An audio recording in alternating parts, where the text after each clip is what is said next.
Halo, selamat pagi semuanya. Di sini saya akan membawakan sebuah pembahasan mengenai Lembaga Swadaya Masyarakat atau LSM dengan tema Yayasan Lembaga Bantuan Hukum Indonesia atau YLBHI dalam menangani kasus perampasan hak ruang hidup yang dialami oleh warga Cikini Kramat pada tanggal 21 Mei 2025. Oke, di sini saya akan menjelaskan sejarah dari lahirnya Yayasan Lembaga Bantuan Hukum Indonesia. Yayasan Lembaga Bantuan Hukum Indonesia ini lahir pada tanggal 28 Oktober tahun 1970 berkat gagasan Dr. Adnan Buyung Nasution SH yang mendapat sokongan penuh dari Gubernur Jakarta kala itu, Ali Sadikin. Setelah kantor pusatnya berdiri di Jakarta, YLBHI ini dengan cepat memperluas jaringan mereka seperti cabang-cabang mereka di berbagai Indonesia, seperti di Banda Aceh, Medan, Palembang, dan banyak kota lainnya. Hingga kini memiliki 17 kantor cabang di 17 provinsi. Misi utama YLBHI ini adalah menyediakan bantuan hukum dan membela hak-hak masyarakat yang rentan seperti rakyat miskin, mereka yang kurang paham hukum, serta para korban pelanggaran hak asasi manusia atau HAM. Di rezim Orde Baru yang dipimpin oleh Soeharto, YLBHI ini memainkan peran yang sangat penting. Mereka tidak hanya menjadi faktor sentral dalam perlawanan terhadap rezim otoriter tersebut, tetapi juga berfungsi sebagai pusat penggerak bagi seluruh gerakan pro-demokrasi di Indonesia. Nah, untuk kegiatan yang dilakukan oleh YLBHI ini, pada tanggal 21 Mei 2025, mereka memberikan pendidikan hukum kritis kepada warga Cikini Kramat yang hak ruang hidupnya itu dirampas oleh koperasi.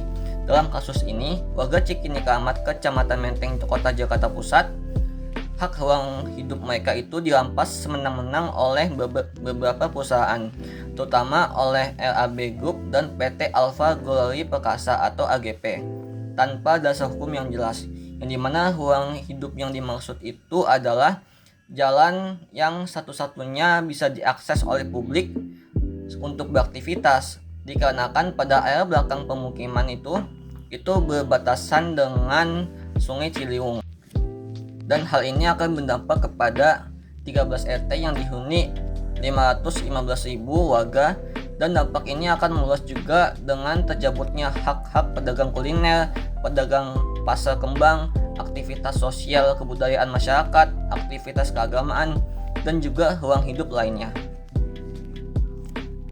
Dan dalam kasus ini, aktor yang terlibat antara lain yaitu Yayasan Lembaga Bantuan Hukum Indonesia atau YLBHI, RAB Group, PT Alfa Glory Perkasa, dan warga Cikini Kramat yang tanahnya dirampas.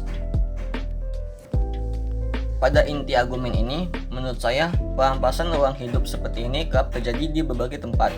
Salah satunya yang terjadi pada tanggal 17 Januari tahun 2025 mengenai pengerukan pasir laut untuk pengembangan fasilitas pariwisata oleh swasta pada perairan dangkal di gugusan Pulau Pari yang juga melanggar berbagai pasal, di antaranya pasal 5 Undang-Undang Nomor 30 Tahun 2014 tentang administrasi pemerintahan yang harus menerapkan asas hak asasi manusia dalam pelayanan publik, dan Undang-Undang Nomor 27 Tahun 2007 tentang pengelolaan wilayah pesisir dan pulau kecil.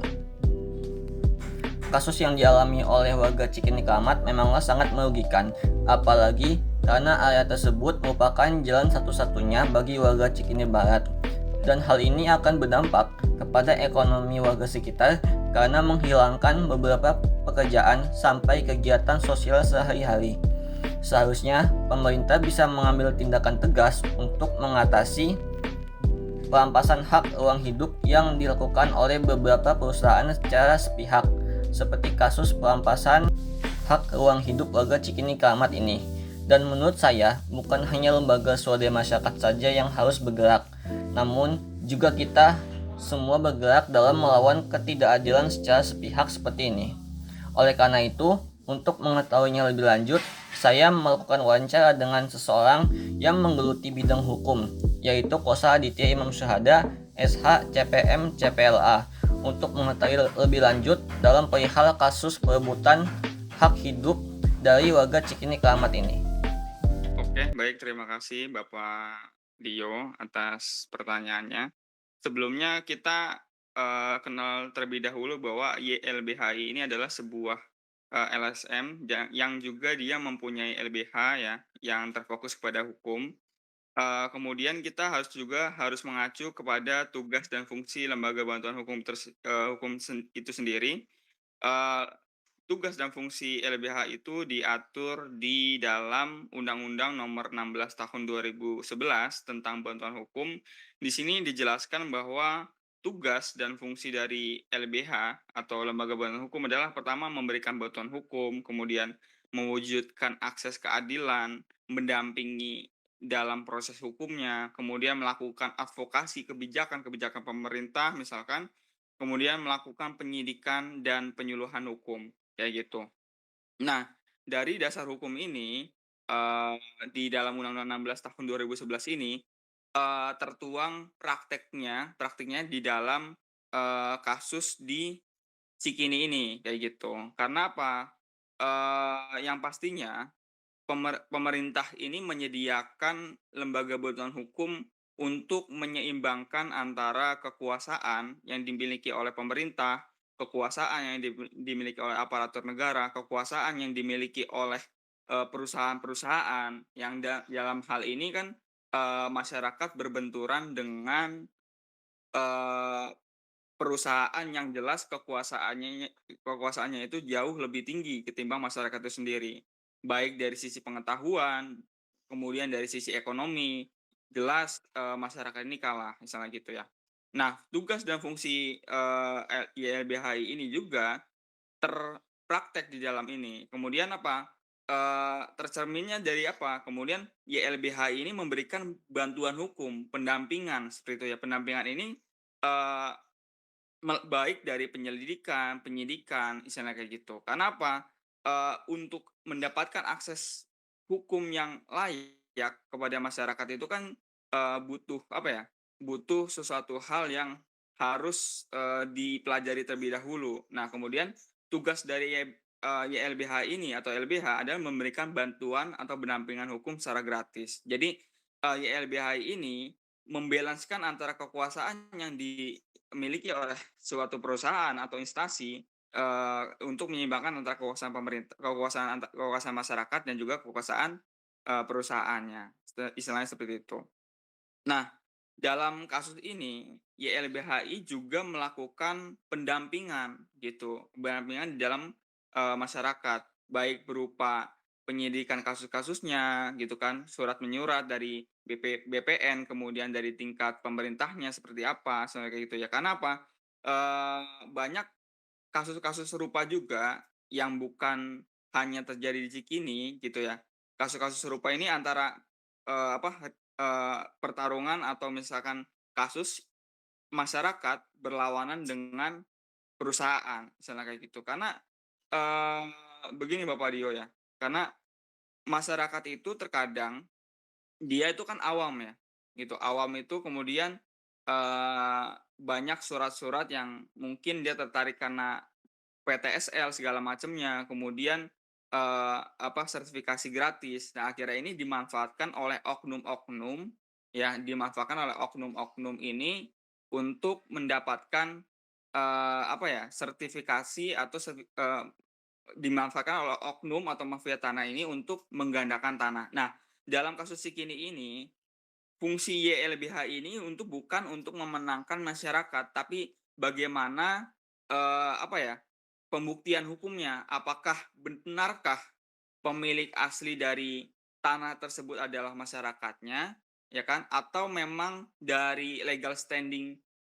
tanah tersebut memang sudah dimiliki PT dari sejak lamanya, istilahnya kayak gitu. Nah, YLBHI ini sudah melakukan nih, memberikan bantuan hukum, kemudian mendampingi proses hukum, ya kan, dikumpulkan surat-suratnya, surat-surat itu dimiliki oleh warga, ya kan, kemudian diteliti secara historisnya gitu kan, misalkan masyarakat memiliki tanah, sertifikat tanah, kemudian kita, melihat sisi historisnya ke belakang gitu kan. Apakah sebelumnya ini tanahnya tanah girik kah? Kemudian atau seperti apa? Atau pernah dikelola oleh PT atau seperti apa? Itu kan kita masyarakat awam. Nah, fungsi dari YLBHI ini adalah mendampingi dalam proses hukum, kemudian melakukan penyidikan ya kan terhadap kasusnya, kemudian baru nanti dari fakta-fakta hukum tersebut dikumpulkan, barulah nanti YLBHI ini melakukan yang namanya proses advokasi gitu.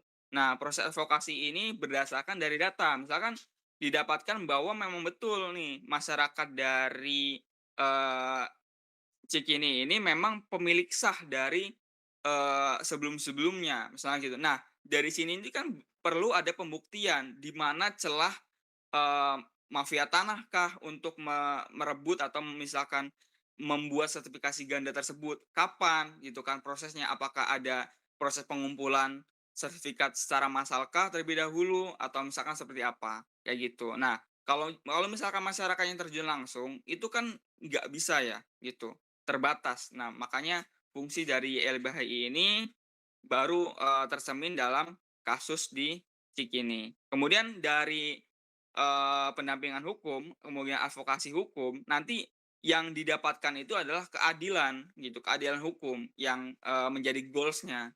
Jadi bagaimana fakta-fakta hukum di lapangan yang jelas merupakan, menunjukkan bahwa fakta di lapangan itu tanah merupakan pemilik sahnya adalah masyarakat Cikini, masyarakat ini bagaimana caranya gitu kan mendapatkan sebuah akses keadilan, kayak gitu. Kesimpulan pada video kali ini adalah Yayasan Lembaga Bantuan Hukum Indonesia atau YLBHI didirikan pada tanggal 28 Oktober tahun 1970 oleh Dr. Adnan Buyung Nasution SH dengan dukungan Gubernur DKI Jakarta pada saat itu Ali Sadikin. Adalah LSM yang membela hak-hak masyarakat rentan dan korban pelanggaran HAM. YLBHI juga berperan sentral dalam gerakan pro-demokrasi di era Orde Baru.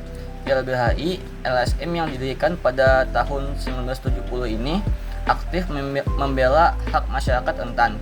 Saat ini, YLBHI menangani perampasan ruang hidup warga di Cikini Keramat oleh LAB Group dan PT Alfa Glory Perkasa sejak 21 Mei 2025 yang menghilangkan akses jalan utama dan berdampak pada ribuan warga serta pedagang.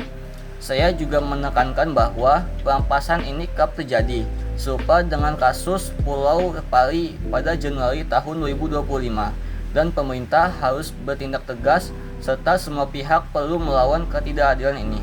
Sekian video kali ini, terima kasih.